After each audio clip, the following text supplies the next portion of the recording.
Welcome to A Day Away, where we chat about the planning, building, and funding of South Georgian Bay's Hospital Tomorrow. My name is Allison Smith, and I'm the Director of Communications for the CGMH Foundation. Hosting a podcast is a new endeavor for the Foundation, and one that we have chosen for its ability to provide deeper conversations and learning. We are exploring topics centered around CGMH's innovation, collaborative spirit, and the importance of medicine in a resource-limited setting. Our hope is that we can inform our community on the impact of your support and how you play such a vital role in the future of healthcare. Today, I am speaking with CGMH Foundation President and CEO Jory Pritchard-Kerr and Foundation supporter and Campaign Ambassador Craig Hayman on our big, audacious fundraising goal for tomorrow's hospital. We are going to dive into some of our Foundation basics, as well as chat about the vital role our small but generous community will play in the future of healthcare.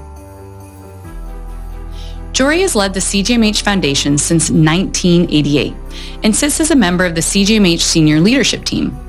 She has volunteered extensively with the Association for Healthcare Philanthropy, serving on the board of this international organization for 10 years, including 2 years as chair. She is a frequent speaker on the topic of healthcare philanthropy, having presented on multiple occasions for the AHP in Canada, the US, and Germany, as well as the Ontario Hospital Association and the Association of Fundraising Professionals. Jory was the 15th Canadian to be awarded the Fellows Professional designation and was awarded AHP's prestigious Cy Seymour Award for her extensive commitment to healthcare philanthropy globally and advancing philanthropy in her local community. A seasoned governance and finance professional, Craig Hayman has extensive experience in leadership roles within the regulatory and investment sectors. As a former board member and commissioner at the Ontario Securities Commission, he successfully chaired the governance and nominating committee and played a pivotal role in restructuring the organization. His tenure at Edward Jones Investments spanned various senior positions where he focused on talent management, client experience enhancement, and strategic growth across multiple divisions. Additionally, Craig served on the board of the Ombudsman for Financial Services and Banking, overseeing dispute resolution processes. With a strong background in financial oversight, marketing, and leadership development, Craig brings a wealth of experience in driving organizational success and governance excellence, and we are so pleased to have him as one of our campaign ambassadors. Our campaign ambassadors are a small and engaged group of prominent community leaders and volunteers who support fundraising efforts from a broad range of networks across South Georgian Bay. Complementing the work of the CGMH Foundation Board of Directors and Campaign Cabinet, our ambassadors endeavor to inspire and engage the networks and communities. And lastly, a little bit about our hospital. CGMH is an 84-bed hospital located in Collingwood, Ontario. We serve more than 73,000 permanent residents and 3.5 million annual visitors to the communities of Wasaga Beach, Collingwood, Clearview, the Blue Mountains, and parts of the Grey Highlands. Craig, Jory, thank you both for sitting down with me today. I like to start out these sessions by asking a bit about your connection to South Georgian Bay. So Jory, maybe we can start with you. What brought you to the area? A boy brought me to the area who I ended up marrying over 40 years ago. And I knew as soon as I started coming up here that it was a community that where individuals were important, but that the group worked together to make the community better. And I came here in the years where the shipyard was still functioning, and I've seen the transition from a manufacturing town into a tourist town and now into one that really is a welcoming place for entrepreneurs. But overall, I think what keeps me here is the generosity of spirit in the community. That's great. And how about you, Craig? What brought you to the area? Well, frankly, in 2016, we bought a place thinking we would ski. And I knew I was closing in on retirement and realized when we closed on the house in the summer that we liked it better here in the summer than we do in the winter. And as we've spent time and built a new home and brought our family up here, we decided to move full-time and realized that for me, this is like Whistler or Vail in Ontario.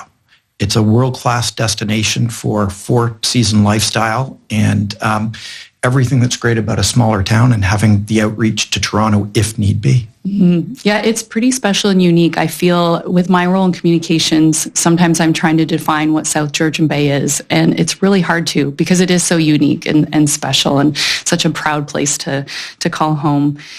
One thing when we talk about healthcare, we think of Canada and how it provides free healthcare for all. To many, I think that means that the government pays for everything related to healthcare: salaries, medicine, equipment, and facilities. Jory, would you say that's true? No, it is in fact not true. Certainly the government provides the funding necessary to staff hospitals and to make sure they have the supplies they need. About 75 to 78% of every hospital budget is made up of human resources salaries, and that is covered by the government. What has happened over the years is that hospitals have continued to grow, and the budgets don't always grow in the same way that the hospitals are going. And I think CGMH is a really good example of this, where, 30 years ago, we had a budget and then the population exploded and it didn't always keep up. So for the last 30 years, this hospital has been fully dependent on community support to basically cover more than 90% of all equipment and technology and facility renovations. There is some small funding that comes from the government, which is called Health Infrastructure and Renewal Funding, which is granted every year, but you never know exactly how much is going to come. We like it because now we don't have to pay for the roof to be repaired any longer. That's what the HERF funding is for. But it's really a misnomer for people to think that the entire healthcare system is funded by the government. A huge portion of it is funded by the community. I remember being really surprised by that when I learned about that, and I'm sure, Craig, you were as well when you first found that out.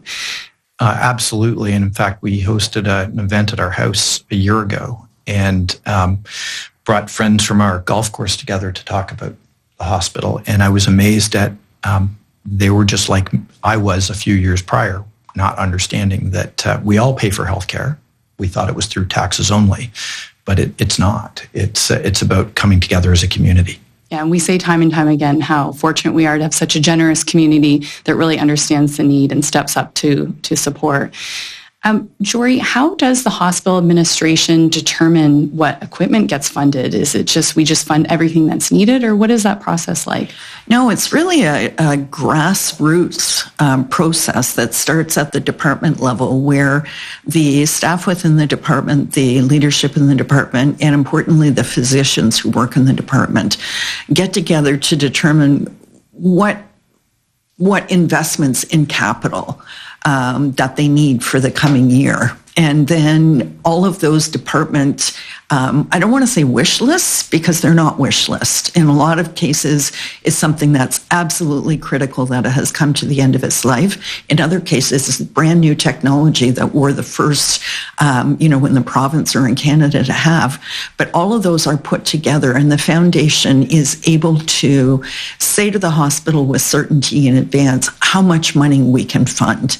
So last year, our goal was to fund $5 million in equipment.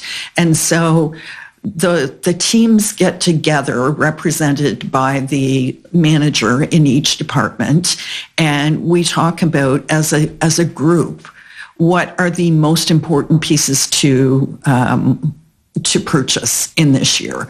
And a lot of it has to do with patient safety. It has to do with the fact that, is this something that is at end of life? And if it breaks down, we can't offer the care that we need to offer. Other, as I said, are ways that we can improve the care by having new technology. But it goes through a very lengthy process of negotiations among all departments at the hospital, all of which have the same voting power. So the maintenance department basically, has the same weight as the operating room, because if the maintenance department can't keep the building running, we're going to be in big trouble. So that is negotiated, and then it goes through basically the MAC, so the Medical Advisory Committee, and to the hospital board. They approve it, and once that is all done, which takes about 6 months, that list then comes to the foundation, and those are the priorities that we need to raise money for. And so I think last year you mentioned our fundraising goal. We were fundraising for the MRI machine, and I think that's something that a lot of our community can understand the need for. However, we often have equipment that maybe is difficult to understand, and you mentioned, maybe maintenance or IT, and they're really the unsung heroes of this hospital and how they keep it functioning and operating. When we're out in the community, we talk a lot about patient outcomes, and I think the equipment is the vital resource that's needed, but it's really what that equipment can do. And I think step one is equipping our teams with the tools they need to provide the care, and then ultimately allowing our patients to get back out in the community and really enjoy this beautiful community of South Georgian Bay. So Craig, maybe I would like to ask you, as someone that's been a supporter for us, how do you feel? What is the benefit that you get from being a donor and being able to help provide that equipment? Well, that's a big question. I'll try and keep the answer concise. I guess it starts with the fact that very few healthy, able people plan to be in the hospital. It's an acute care situation, and everyone in this community will be touched by or be at this hospital at some point. I know my family's been here twice this year. And when I sit back and think about the community that I want to live in, it naturally causes me to look forward and say, what can I impact and how do I make it better? And one of the key elements to that is ensuring that it's a world-class place to live. And I think Canada, Ontario certainly are that. I think Collingwood is growing and surrounding area are growing so quickly. The demographic is changing rapidly. And many of the people, including myself, that are emigrating and moving here have lived in larger communities where access to healthcare, there were many hospitals, many specialists, many doctors, and we're in a market where the word rural gets used now and then, which is an extension of those healthcare systems. And I think the more we can do to ensure that we have world-class healthcare here, which I believe we do now, but needs to continue to evolve as this community grows, I think it's important to be part of that and not sit back and assume it will happen, but understand that it's our responsibility to make it happen. So true. And how about you, Jory? I know you are also our president and CEO, but you are also a donor here at the foundation. How does it feel for you to be a donor? There's two sides to it. One is that, I've been here for over 35 years and I've been able to see the impact, the difference that the equipment makes. But I think most importantly for me and my family is that it's personal. As Craig said, he's had some instances here. We had in 2005, my son had a very serious accident, and I was able to see a very kind of strange piece of equipment in action. We had just raised money for what we call a picture archiving and communication system, which basically takes all of our diagnostic imaging and allows them to be read remotely. So if we don't have someone on site, someone else can read it. And because we had invested in that technology, they could diagnose my son with a severe head injury very quickly and do what needed to be done. And, today he's thriving. He's got a family. He's working. And I think back to that day often, and I think about the physicians who were there and all of the work that they did. But if those physicians hadn't had that technology available to them, the outcomes may have been very different. And there are so many stories like that out there. But I think, as Craig said, we want to have a community that has good health care, but having the advantage of being able to see the impact every day of donations, I think is something that is so motivating and so gratifying at the same time. Mm-hmm. Yeah, I think it's so interesting. Like you said, we don't think about the hospital until we need it, truthfully. And I know I've had times where I've been here and now working at the foundation, I understand when I have to come in that I'm benefiting from generosity of the people before me. And it's really powerful to think about it that way. So let's talk about the new hospital. It's very exciting. The projected total cost to build a new state-of-the-art hospital is now over $1 billion. The provincial government will cover up to 90% of those construction costs, which really leaves us with 10% of those construction costs. And this is known as the local share. Jory, can you tell us a bit more about what the local share is and why it exists? I think the local share from the government's point of view is a way of ensuring that the community has buy-in to the project. This project will end up being over $1 billion by the time we get it built. And really, I think the government is saying to the people of the community, you're benefiting from this. You need to have some skin in the game. You need to show us that this is something that you really need. We also have, as part of the local share, 100% of the equipment and furnishings that will go into the building. So that is also, kind of an amazing goal. Our goal is $100 million, and we're almost at $50 million right now, so we're excited about that. But the local share is really important. It sends that message to the government that this community believes in and supports its hospital. Yeah, it certainly is a big goal, but I think, like you said, we feel pretty confident in getting to that goal with the help of our community. Craig, I know you just sort of touched a little bit on this. One thing we'll often say is we're really at an inflection point in our healthcare system. Our population is growing at an unprecedented rate. The needs of our community are evolving. And what we are hearing from our healthcare teams is that they are seeing more complexity than ever before. I'm just going to walk you through a few quick stats here that I've got on our community. So from 2016 to 2021, Wasaga Beach grew over 20%. And just to give you some perspective on that, the provincial average is about 5.8%. So it's a bit staggering. Collingwood's population is set to double in size over the next 20 years.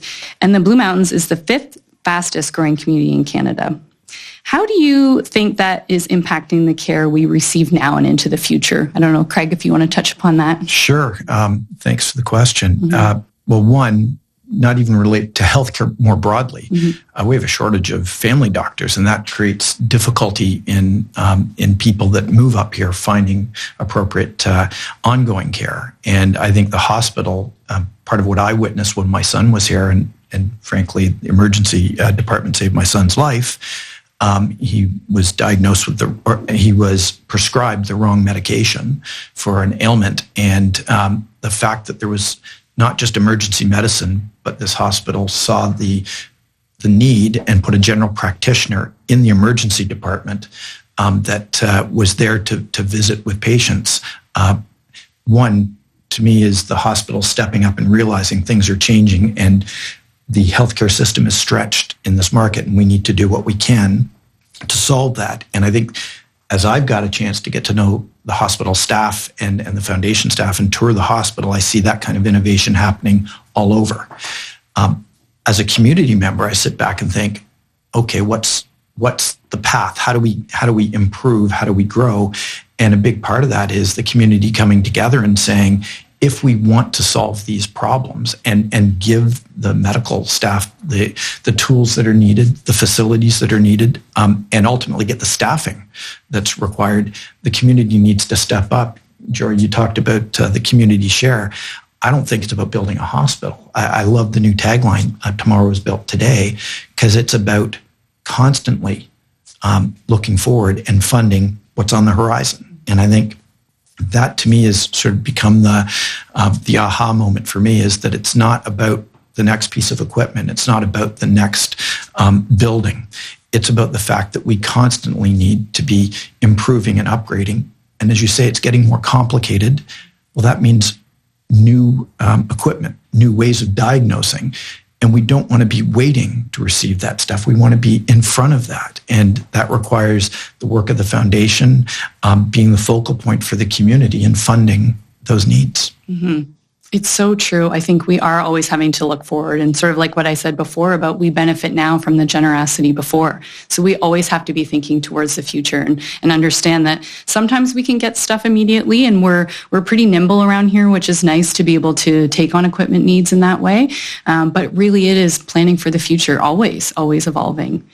I don't know, Jory, if there's anything you wanted to add there. I think one of the advantages of, the growth in South Georgian Bay is that we are having medical professionals come to this area that we wouldn't have considered, 15 years ago even. I think about the growth in our internal medicine department. We started with, one physician that was recruited right at the beginning of COVID, and now we have 4 internal medicine specialists who are serving the area, and they're growing the practice, but they're also allowing us to keep more people here. They have the knowledge and the expertise to diagnose and care for people that, 10, 15 years ago, we would have been sending out of their community. Their support system is not there. It's, the whole family traveling down to Toronto. So as we grow, we also attract, really amazing professionals, not just in the medical area, but all the entrepreneurs that we talk about. And they build this community together. They build the fabric of the community. And I think they come here because they recognize that we have this special fabric, and they want to be part of it. Mm-hmm. Yeah, we talk a lot about that sort of entrepreneurial spirit, which can mean so many things. And one thing I always like to think about it is not even just someone starting a business, but someone that is willing to take a constraint as a challenge and use imagination and creativity. So I see that even with our doctors have that entrepreneurial spirit. And I think that's why people support this hospital, because we are like-minded in that way. And we did have the opportunity to sit down with Dr. Jesse Guscott, talk to him about his simulation training program. And what you will hear from him is just about the fact that we are resource limited. So Craig, like in your situation with your son, being able to identify those moments, and maybe not right now having those specialists, but being able to identify, stabilize that patient, and bring in or connect the medical professionals and get the care that they really need. So I think there's a lot that is happening right now to try to work through those constraints of resources. Well, and I should say that I think building infrastructure, building a new hospital, and being able to portray an image of growth, when I think about to medical professionals, that's where you get attraction. I was part of another hospital foundation in Ontario, and we built a new hospital, and it was amazing the attraction that created. And it shouldn't come down to that only, that it's infrastructure, but I think it's all the things that you've already mentioned and that I've witnessed in the hospital. There's less bureaucracy. It's a smaller hospital. People are able to be friendly. It's just a really nice place to be. And I think if we can do that and be growing at the same time, then you're going to attract lots of talent that want to come and practice here. And I see that happening already. I think the hospital, as a part of that vision, simply continues that and improves that situation. And I think when we do have a new building and we have purpose-built space for the types of programs that our physicians and our medical teams are bringing forward today, they're making do today, but they're doing a fabulous job. And I think about the simulation program, for example, instead of having it shoved into a meeting room, having 2 fully equipped simulation labs where people can really learn those skills that are required in, outlying communities, the smaller community hospitals that are so important to know. And even just the respite. I mean, we have had 2 doctors' lounges that we have upgraded in the last year. And the change in the feeling of being able to go into a room that is designed for you to come and just take a breath and maybe think about that really difficult case, knowing that there's another difficult case coming along. But to have that space designed so that people can have privacy, they can have respite, they can have some calming moments. It's very hard to feel in this building. Mm-hmm. Absolutely. So just talking a little bit about South Georgian Bay, and I know we've already touched on this, but I'd love to just go back to it and spend a few moments. It is such a unique place, and as we said, it's really hard to fit it into any sort of classification. So for many, it's a really exciting tourist destination, and then for others, it's proudly home, and for some, it's been a bit of both. It's small enough to be rural, but sometimes that word doesn't feel right. We sometimes talk about it as a badge of honor because our healthcare professionals will look at it and say, I'm in this small community, I'm resource limited, but I can do so many things because I have to, because of constraint.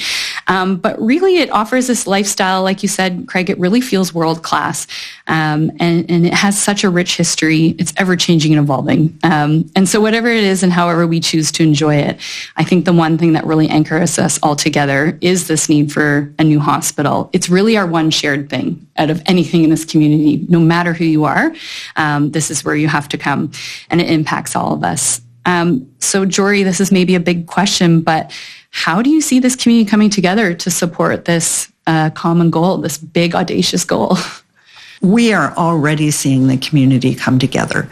And, we have had years of outstanding financial support and volunteers who step forward with so many different skill sets to help us not only day to day in the hospital, but on our boards. I think what is changing is that new people who are moving to the community are very excited to know that there is going to be a new hospital. And they are coming forward, identifying themselves, and really saying, I want to invest in this. This is something I believe in. So, we serve 5 communities with very varying degrees of financial ability, but the important thing is that we will need everybody in the community to play some type of role in helping us reach this goal. Absolutely. This hospital project is really unprecedented, and I think it will require extraordinary efforts, leadership, and commitment to fund. I can say personally, I feel really proud to be a part of this and a part of it moving forward. Craig, in your opinion, what do you think people can do to get involved and support the project? Well, first of all, it's a podcast like this to help educate people that there's a need. So I think that's great that you're doing this. There's many ways to get involved, and I think the Jory and your foundation team would be happy to speak to all those that are interested. But as Jory said, it starts from it can start from a very small commitment of time and or resources, and I think the community has been very good in I think being part of that and helping. My mind turns to all the new folks that are moving in from the Greater Toronto area, the Greater Guelph, Cambridge, Kitchener area, that are bringing families up. They are building nice homes and maybe aren't as connected yet. And I think there's a real opportunity to engage those individuals. And I know it myself, that's what I'm trying to do is engage with a number of those people through my wife's social network to say, hey, yeah, you think you still live in Guelph and that's where you were, or Toronto or Oakville, wherever you're from, but you're spending most of your time here. And when stuff happens, you're here.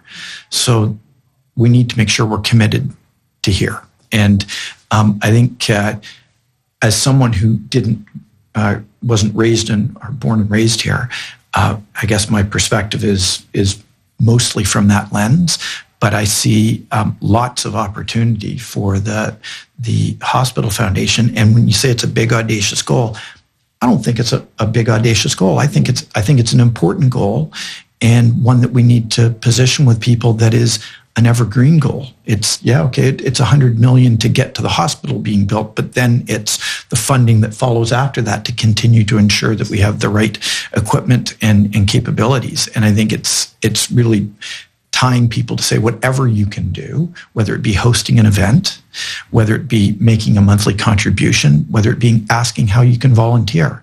I think it starts with small gifts of kindness. And I think, as Jory said, those that have the ability to make them larger gifts, that's fine too. Yeah, it's so much more than, saying, please donate. It's really join our network of support, join our community and become invested. And for some people, being invested could be just listening to the podcast. And that would be amazing because they would have an understanding and be able to continue that conversation on our behalf. Or we recommend people sign up for our newsletters because, again, they're getting informed and understanding the needs. So there's certainly so many ways to be involved. And I think we appreciate every single one of those ways because it does build that community up together. I think you're right about that evergreen goal. I think the awakening piece of it's really important, and whether it be the podcast or any other means. And I think about my own experience living in Oakville and great healthcare all around us. And when I became aware through someone on their foundation of the local share and the fact that equipment of all types was not covered by tax dollars, that was an awakening. And you talk about the gratitude of those that came before. What I realized was that lots of people in my community had been allowing me to have great health care and that I hadn't been engaging and taking my role and taking up my share, which is why I'm here today. And I think that awakening, I think, is important, will happen to many as they have the opportunity to connect to whether it's ambassadors, the cabinet, the board, or listening to podcasts like this. Yes, absolutely. So our podcast is called A Day Away, as we talk about tomorrow a lot around here, and we've certainly been talking a lot about tomorrow.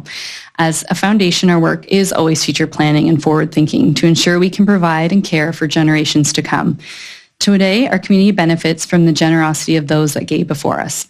And now we are embarking on our biggest and boldest mission yet. We are steadfast on a mission to build South Georgian Bay's Hospital of Tomorrow, to expand healthcare services for our fast-growing community, to improve patient safety and privacy, and to help retain and recruit top healthcare professionals, and build on our strength in rural interprofessional education and training.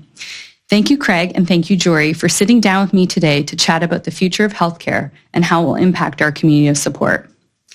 So we like to end our sessions with some closing thoughts of what tomorrow means to you. It doesn't have to relate to the hospital, but more about what you see for the health of our community or really just the future of South Georgian Bay. So if you want to just maybe share some of those, Jory, maybe I'll start with you. What do you think about when you think about tomorrow? You know, it's hard, Allison, for me to think about anything other than the hospital that we're building. And what I think about with the Hospital of Tomorrow is that it's designed with everybody in mind. It's designed with, understanding that the people who are working in environmental services are just as important because they're keeping our building clean and safe for our patients, and how they work and the type of environment that they work in. It's designed for our healthcare professionals to make sure, as I said before, that they have places where they can go for respite. It's designed for all generations of the patients we see, whether it's the birth of an infant or someone who is visiting a loved one at the end of their life. We want to have light-filled rooms. We want to have vistas where people can look out and feel that calming effect. It's basically something that a lot of people have had input into, and that we will continue to refine as we go through the next couple of years. But I think really it's the hospital that is built for this community at this time. Okay, thank you. And Craig, anything you'd want to share? Yeah, I'll take a little different angle at it. My family moved here because we're proud to be here. We love it here. We built a house that we're very proud of and completed it just the way we wanted. So I think we have a world-class home, and we have world-class water sports and alpine sports and summer sports. I think Collingwood is a fabulous center for the community, as is Wasaga Beach, really growing into fabulous places to draw people in, whether it be the Gaiety Theatre or the festivals downtown here. I think it's incumbent upon, and I hope I can speak for others that connect to this, but I look at myself and say, it's my responsibility to make sure that my community is just as healthy as my home, and because it's connected. I want to be proud of where I live, and I am, and I think we really are a center of excellence, and it's my respite living here, and part of that being the case is making sure that all parts of the yard of this home are taken care of, and the hospital is part of that. Sits within that domain of my thinking. That's part of the environment that I find myself in, and I want to make it as good as I can because my family deserves that, but so does yours. Oh, that's really touching. Thank you, Craig. And thank you both. So we hope you enjoyed our conversation. We are working to build the new hospital that South Georgian Bay needs and deserves. With your help, our new facility will be ready to support all of us when we need it most, when tomorrow comes. Thank you. I'm feeling emotional. I'm going to start crying.